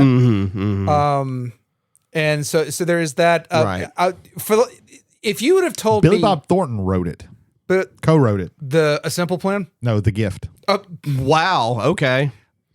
6 Degrees of Sam Raimi. Now I want to go back and watch this just Yeah. to understand Billy Bob Thornton's co-writing. This is strange. That's a strange But no, situation. let's talk about for the love of the game real I was quick. about to say, I thought I remembered that when it said. I just looked up a little plot summary of it. Yeah. I remember that game Yeah. or that The movie. Love of the Game. It's like, no, Yeah. if you were to tell me that Sam Raimi directed Kevin Costner, I would have called you an insane man. Is that like a sports It's a baseball inspirational? movie. It's a baseball movie. Yeah. Yeah, Just it- another Costner baseball movie. Yeah. He was in like a million of Yes. them. No, yeah. I mean, you had Bull Durham and then you Field got of this, Dreams. Field of Dreams. This is more in your feelings than Field of Dreams was. Wow. I can't wait for his last movie to be a baseball cowboy picture. Is he it's- Tarantino? Is that Yeah. what's happening? Yeah. Ooh, that'll be Tarantino's last movie, a baseball That's cowboy funny. You picture. think Tarantino's going to make another movie? I mean, you never know. I think he's got one more left in him. He says that, but he's not going to do it because he knows that like everybody's going to pay attention to it and scrutinize it, and his ego is too big for that. That's a fair point. I'm still saying he should make a fucking TV show, like just based off his cowboy shit. Be awesome. But anyway, Yeah, For the Love of the Game is not. It's not a Sam Raimi movie. It Yeah. isn't. Yeah. It is this. Yeah, it is way too feelings. yeah. And then he Sentimental is not how I would characterize Yeah. anything that Yeah, Sam Raimi's exactly. ever done. and then he did Spider-Man, and it was fine until the third one happened, Yeah. and that wasn't was his studio, fault. Yeah, it was studio interference. That was not his fault. And he was forced into doing things that he clearly did not want to do. Right. So he was like, I am not giving my full effort on this. Yeah. Yeah, in retrospect, dancing Peter Parker is hilarious, Yes. but at the time I hated it. And then we get there's Drag Me to Hell, which was pretty good. Which is Drag very Me Hell's Raimi. all right. Then we get Oz the Great and Powerful, which I forgot he made that movie. Man, most people, Sam Raimi probably wants to forget that he made that movie. I think he calls it one of his worst movies. There was some really cool He characters. calls Crime Wave his worst, but he admits that like There was some cool character Like a 1A, designs. 1B. yeah. The porcelain people were really cool looking. But Nice. yeah, as a movie, it was other than For the Love of the Game, there's at least something Sam Raimi like in Sam Raimi movies. There's some sort of signature Typically. thing. Yeah. Like I was worried that he wasn't going to that Doctor Strange in the Multiverse of Madness was not going to be like. I thought it was going to be like a cookie cutter Marvel movie, but no, they gave him the ability to Yeah, be they- Sam Raimi. He did. He didn't And get I to go appreciated full, that. He didn't get to go full Raimi, but he got to do Raimi there's stuff. some which is good. there's some Raimi shots in there. I mean, zombie. You know, Well, the thing where Wanda kills the alternative Avengers. Yeah. That's a horror scene. The undead Doctor The Strange undead Yeah, Doctor that's- Strange. yeah. The music fight that they have. yeah. was that's one of my favorite Marvel. There were some really good sequences of all parts, time. but man, most of that movie is fucking forgettable. It makes no sense in a lot of parts for sure. But yeah, Oz the Great and Powerful. That one, there's hard to find Raimi in that Yeah, one. for sure. That one feels like he took a paycheck, and it feels like he was just like, I don't care about this. Just do everything CGI. That was also some of the worst acting I've seen Mila Kunis do outside of Jupiter Ascending. It's hard to find a movie. I'm gonna break your heart here. Mila Yeah. Kunis is not a good actress. She's not. Jupiter Ascending is She's not a good something. actress. Just as a quick counterpoint to agree with you, there's a movie by Mike Judge that she plays in. I cannot remember the name Oh of it right yeah, now. yeah. And she's yeah. actually very good in Yeah, that movie. that was that the one with Dane Cook in it, or am I thinking of a different one? You're thinking of You're thinking Good Luck Chuck. May that, and that's no, Jessica no. Alba. I'm No, not. that no. Jessica I'm not Alba's thinking. in the other. She's in No, the. she's in Good Luck Chuck. Jessica Simpson I'm thinking of the is Dane in Cook movie Employee where of the he's in, Month. where That's he's what in I was like a thinking. Employee That's of the Month. Employee of the Month. Employee of the That's what Month. I was thinking. Okay. All Okay, right. we've got our Dane Cook lore. I think we just proved that we should not be allowed to talk about movies. Like I swear to we fucking did God. spend an inordinate amount of time talking about Dane Cook, Yeah. which nobody should do. Dane Cook probably shouldn't talk about Dane Cook. Dane that Cook much. definitely shouldn't talk about Dane Cook. All right. So, Extract. Okay. It's 2000. It was a Mike. Okay. Oh, yeah, written yeah, and yeah. directed by I've Mike seen- Judge. I I've was seen thinking the movies that we talked with that we movie mentioned also were had not Jason Mike Judge Bateman movies. in it, didn't it? I believe. Yeah, that was the main. So- That was the love interest. Probably. They Yeah. were. They were. But I thought she was very good in that. But yes, Yeah. typically, like, and of course, like she was great in Black Swan. But look who was directing that. Look who right. she was Of alongside. course. Of course. Yeah, like that's one where everybody, like a rising tide lifts all ships. Yeah. There was so much good in that movie. So. We talked about Send Me to Hell. You know, he did that Drag one. Me to Hell. Drag Me to Hell. Whatever. Which is actually You know who's also in that? Dane Cook. Get the fuck out of here. no, you're thinking of Justin Long. Oh Easy to man. get mixed up. I think you're thinking of Tusk, actually. That was also Dane Cook. No. Some people call Dane Cook the poor man's Justin Long. I thought you were about to say they called Dane Cook the Tusk of I comedy. actually like Justin Long, so I'm trying You to have him If you come can out dodge on a top. rich, you can dodge a ball. Yeah. But But Rip Torn specifically threw a wrench at Justin Long. yes, No, I no, know no. that Drag was. Me to Hell. You if you watch that, think about it in the terms of somebody fighting an eating disorder, and there's a lot of stuff that fits with that. I'm pretty certain that is subtext in that movie. Yeah. Did he found Blumhouse, or am I thinking of something else? No, That he was didn't. Jason Blum. Oh, gotcha. Yeah. Also, want a quick shout out to Quick and the Dead. Oh, yes, yeah, yes, that yes. is He got a very Gene Hackman to be a cowboy again. Yeah. So yeah, that's it's a good. fantastic movie. That was one of Leonardo DiCaprio's earlier work. Gene Hackman, Leonardo DiCaprio, Sharon Stone. Yeah. A lot of them rising Russell to the limit. Crowe. Russell Yeah, Crowe. Like, Russell again, Crowe. people rising to what would be their greatest power level, Right, and right. people already at their greatest power level. Yeah, and also that movie has establishing Sam Raimi shots like all up in Oh it. yeah. Oh yeah. Dutch the angles and shooting of close-ups that all is the time. absolutely 100%. Yeah, he does a shot where somebody shoots a bullet and it goes into. I'm somebody, not a if Western mistaken. guy, but yet I like 5 Western movies from the 90s for some reason. All right. Let me put this question to the table. You don't know anything else about the movie. You hear Sam Raimi's directing it. What is like straight to the theater, wait till streaming? What's your opinion? It makes me interested. I like Sam Raimi. Pretty much everything that I've watched of Sam Raimi I've enjoyed, but it's not like but it's rarely been like my, oh my god, this is my favorite movie ever now. But I do appreciate and like him. And again, he's one of those like indie directors who seems to have not become a giant asshole.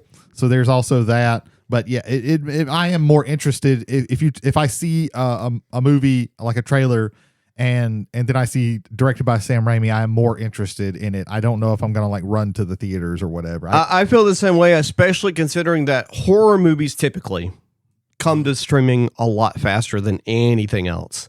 And Send Help came out in January, and I watched it this week. Which is his most recent movie. And I will talk about it in a second, but after Holder, that's Rachel McAdams. And who's the male lead in it's that? some guy I've never seen before. He's starting to be a more well known guy. I can't remember his name off the top Because of my for head. some reason I put All those Jacob honkies Elordi look in there, alike. but They all run together. Yeah, it's a transition that added into Animal Crackers is a great movie by the Marx Brothers. All right, so Holder, what do you think? With Sam Raimi, it's one of those, like, if I see a movie, a trailer, and it's the type of movie that I like to go see, if it's a horror movie, if it's a something like that, and I'm already, hey, that's a cool trailer, I'm interested. Yeah. And then I see that Sam Raimi's attached, it increases my interest in the movie. I'll say this also personally, like I waited for Send Help to go streaming. Because it's like Sam Raimi, directing a horror movie, but it's a kind of like bottle movie. They're on a beach somewhere in the middle of nowhere, but it's like just 2 characters. And I'm glad that I watched it on streaming because it's an hour and 52 minutes. I I do want to go see the new Evil Dead movie though in theater because that calls to me more. Even if he's and I don't think he's directing that one. He's a producer. But they've had a really good run with Evil Dead 2014 and then Rise and this one. So I think they did one other Evil Dead movie reboot, I want to say, and it wasn't very good, but I don't remember, or maybe I'm misremembering. I don't know. Maybe I'm losing my mind. Well, there was a remake of the Evil Dead. That was Fede Alvarez. There were two of them, if I'm not mistaken. But I just thought there was that remake, and then they went into Evil Dead Rise and then Evil Dead Burn. Yeah, you have Evil Dead in 2013. Okay, that's the Fede Alvarez one. That's the Fede Alvarez one. Then you had Burn in 2026. So it's coming out this year. Yeah, it's coming out this year. And then Rise was so we got another one. Wrath is coming out in 2028. Yeah, they have them like Rise there's several. in 2023. Okay. Okay. But 2013 was the only other one? Yeah. Okay. All right. Well, that one was good then. Mm-hmm. I remember that one being good. But anyway, I'm more interested in seeing that than I would have seen like Send Help in the theater. Didn't really seem like a theater movie to me. Mm-hmm. Again, you basically have two characters for. It kind of felt like a COVID movie to me because of how few act. Like it's just the two of them for a large portion of it. Yeah. The first and the runtime is crazy, man. Like I get it. You know, you want to establish, stuff, but they do a lot of establishing character stuff that doesn't really matter because I'm gonna give you a quick spoiler here because you already know from the trailer that they're on a beach already. Their plane crashes. So like 15, 20 minutes of them in the office and you get to deal with like the office assholes that are all going to die on the plane. Not really that necessary, not for that length of time. But, overall though, I liked it. I would give it a watching on streaming. I wouldn't give it a paid $15 to go see it in the theater. And that's if you didn't get anything else to drink or eat or anything like that or whatever, because it is very expensive to go to the movies. I would not have been happy if I would have had to pay $15 to go see it. I'm not saying it's mediocre. Which is why I watch movies on Tuesdays when they're $9. It's not mediocre, but if you would have paid for it, it might have been. So, because I have to use that as a measuring tool, when I'm talking about. That's entirely so fair. like it's like one of my favorite YouTubers was like buy it, rent it, watch it on streaming kind of thing. And I wouldn't have been happy renting it either. I think if you have Hulu, watch it. It's good to watch if you have Hulu already. I just got the notice that Obsession is on Prime for rent or buy. Mm-hmm.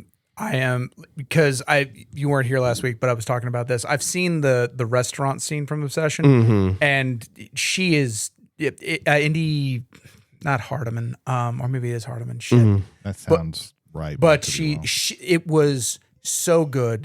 It was shot so well. Like everything from top to bottom on that, from performance to shooting, everything was fucking fantastic. I may drop the money to be able to just to watch it because it did exactly what horror should do to me, which is unnerve the shit out. Oh yeah. I want to be okay. I will say this, and I'm not going to give anything away or whatever. There are some fucking brutal scenes in Send Help. And I've seen, I'm not comparing it to, anything super extreme, but as far as an American horror movie in 2026, there is some gruesome shit that happens in that movie.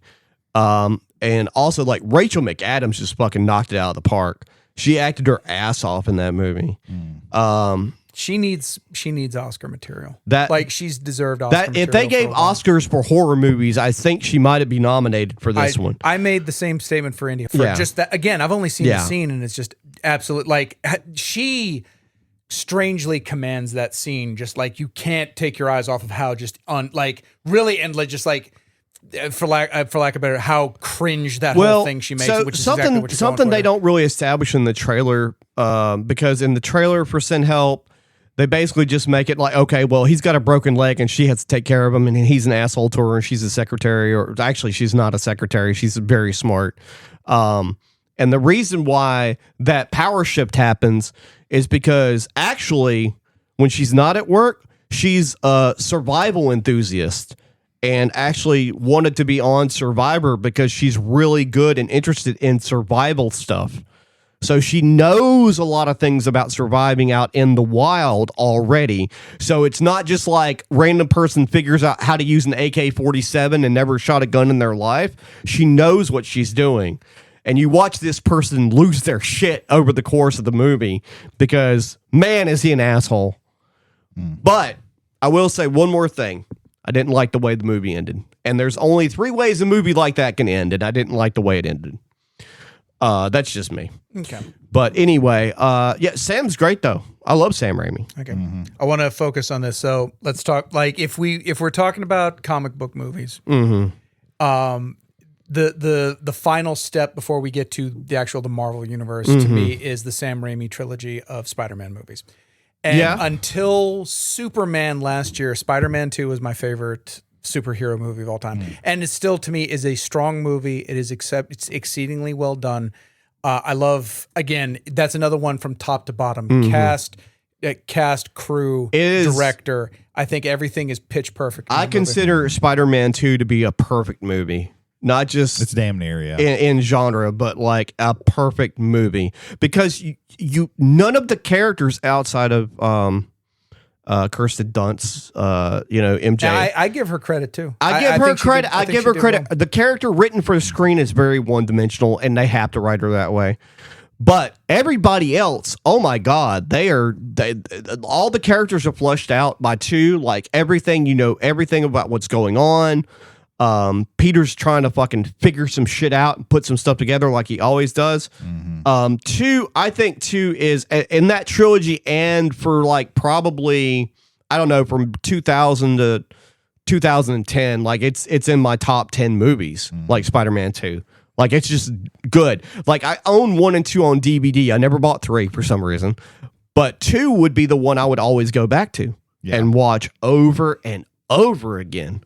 1 is really good because like it brought, like, you hadn't seen something like Spider-Man, right? Like even like the X-Men movies, like the first one was for X-Men was kind of grounded, but to bring something like Spider-Man was they saved on costuming budget by giving them all black jackets. The first movie was good. Oh, I loved the X-Men. Yeah. X1 it was like doesn't hold up, I don't think. X2 is pretty good.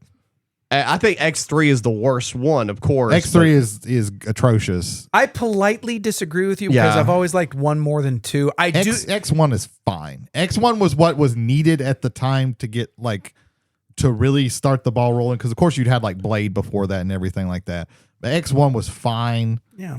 X2 was like really, really good. They finally figured shit out, and then X3 was a fucking nightmare. Yeah, but Let's kill Cyclops off screen. Yeah. Well, I mean, those movies are the reason why Cyclops is seen as like a shit character, because he is a shit character in those movies. I classically didn't like Cyclops, and even I thought in 3, it's like he's one of the founding members of the X-Men. Yeah. You can't kill him off screen. Right. Well, he sidelined all the other movies. He's completely sidelined as well. Yeah. But yeah. Well, you can argue that you can make a small argument.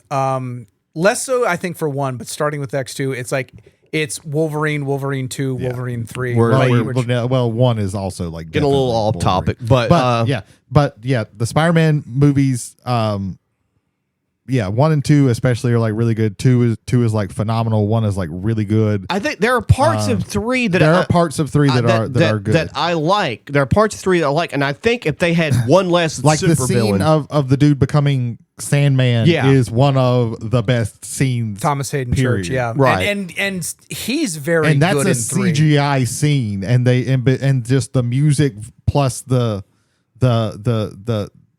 characterization and everything is like so good, and there's no dialogue whatsoever. That's really, really good. Yeah. And then he's like, well, you make me put Venom in here, and I really don't want to. Yeah, Venom, if you look at that movie, if you watch that movie, and like, what supervillain or villain could you cut out? I think everybody else is integral except for Venom. Well, yes. Like, I think Sam Raimi famously wanted to do the Vulture in that movie, and they said, no, you have to put Venom in here. And he was like, fine, I'll put Venom, but I'm not going to like it. Yeah. Because when you do Venom... And then you're not going to like it. Because you do Venom, because then now you have to do the symbiote suit, and that's a whole extra thing, too. Yeah. Yeah. Because we can't go to Battle World. Like, we just can't. So, randomly, a meteor drops from the sky, and it just so happens to land near Peter Parker. The fucking Spider-Man 90s TV show took 3 episodes to do the symbiote suit and because Venom. The comic book, you can't do, because the comics was like 6 months of him wearing that suit. Yeah. And, there was a long period like they didn't figure out until towards the very end that it was actually an evil suit. And even then it wasn't evil. It's it was not just evil. obsessed with him. It became evil in the cartoon is actually what made it evil. Right. But we're also the cartoon and Todd McFarlane. Todd McFarlane. Yep. Even then, like with Venom, it was because the suit was a spurned lover, basically. Yeah. It was kind of in love with Spider-Man, and it found Eddie Brock, who hated Spider-Man, to make it so.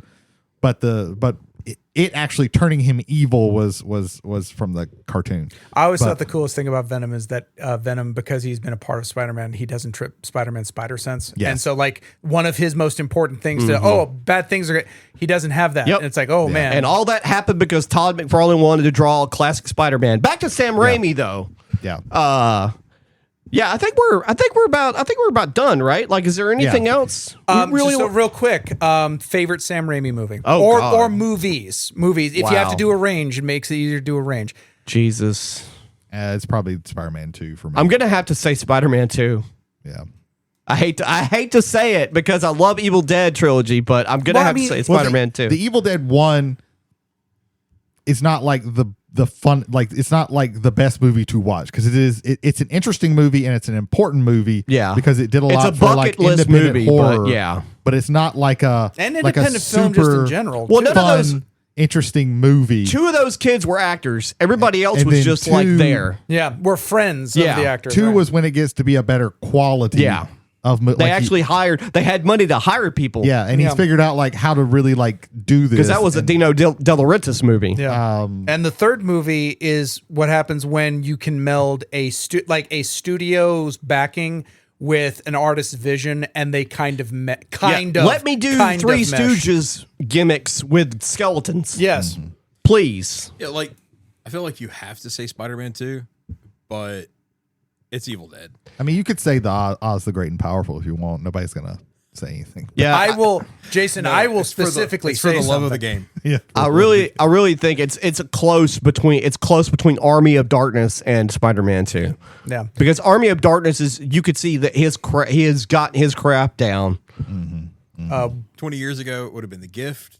Yeah. Katie Holmes and Kate Blanchett. Yeah, 2 Kates. Yeah, there you go. Joined together by Sam Raimi. There you go. All right. There you go. Now, for me, it's 1A, 1B between Spider-Man 2 and Army of Darkness. Yeah. I have to put Spider-Man 2 up there because of its genre.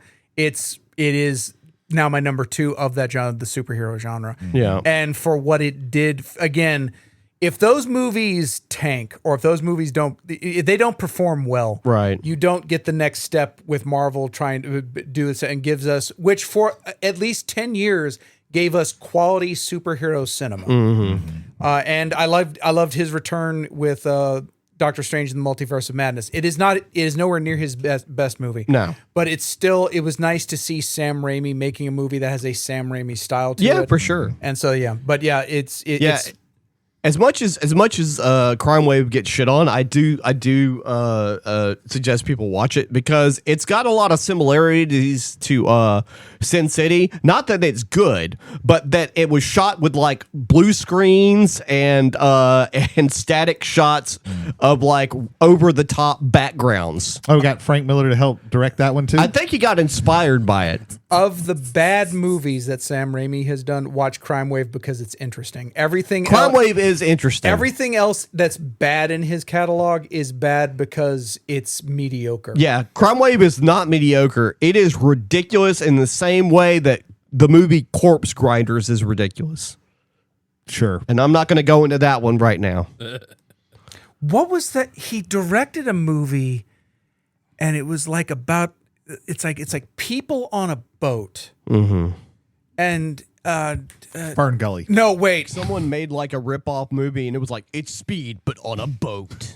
That's Speed 2. Oh, that's That was right. Speed That was 2. Speed 2. That was Speed I'd 2. never seen Speed 2. That you're better off for it. to be quite honest. No, Jody, it's your first time back. When in like 2 Keanu months, and you Reeves just had was it like, in "No, thank you." there. yeah, I did Keanu Reeves was like, "This is beneath me." I did. Speaking of Reeves, I recently watched Matrix is on YouTube free with ads, so I watched yeah. that like last week as well. That Matrix was is good. That movie holds up very well. I always do the what if because the initial want for Neo was Will Smith, and they did Wild Wild West. Yeah. Wow. Will Smith and Yeah. Sean Connery As was Morpheus, yeah, Mm-hmm. yeah, and that's one where it's And like he also you know turned down Gandalf, and then he was like, "Well, because he did both of those because he didn't understand the script." Then he said, "The next thing, even if I don't understand it, I'm going to take it." And it was League of Extraordinary Gentlemen, and that's the movie that ended him. and that's the movie where he was like, "I don't want to do this anymore." And I liked that movie because I was younger when I saw it. But yeah. As a like early teenager, that movie is awesome. It does not hold up. No. I don't like the look of the Nautilus in that movie. I don't like the look like of the look anything of now Nautilus. in that movie. I did back in the day. No, that was that was the one thing that kind of annoyed me. Like having Tom Sawyer be an American hook for the movie when he wasn't in the book. I was okay with that. Yeah. Because I think if you're talking about literary of that Sure. time, okay, that makes sense. But I know there was the imagery in that movie. It didn't connect with me. Yeah, because it it felt doesn't. like it almost felt like Sky Captain: The World of Tomorrow, which is another movie I fucking cannot. I stand. actually love that movie, ironically. Ladies and gentlemen, if you had placed bets on how many times we were going to get off track and not talk about Sam Raimi, and you said it was 6 times, you have won Nothing. whatever the bet Won is. nothing. I guess pay yourself because that's who you were betting against. Yeah. I don't know. There you go. Do you? Maybe call a gambling hotline and get some help. Here's the you real have a question, problem. Jason. Do you regret being here tonight? Yes. Okay. Well, we've achieved what we've set out. But to be fair, that's not regret being with you guys on Aw. this. It's just regret for being alive. It is Oh, true. man. Oh, there you Damn. go. Okay. Well, I believe On they that call note- that ennui. Yeah. you know On what- we go And now. you know what helps you with that? On weed. There you go. All right. Yes, you can end this at any time, Jody. I tried to end it 15 minutes ago. Motherfucker, stomp your feet and clap your hands and make this thing end. No. Pull a Mumford and Sons. This is No, that's the Lumineers. Same difference. yeah, same for, band. Yeah.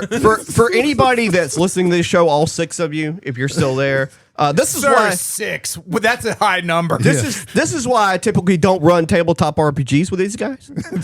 For this very Yeah, reason. trust me, I've tried.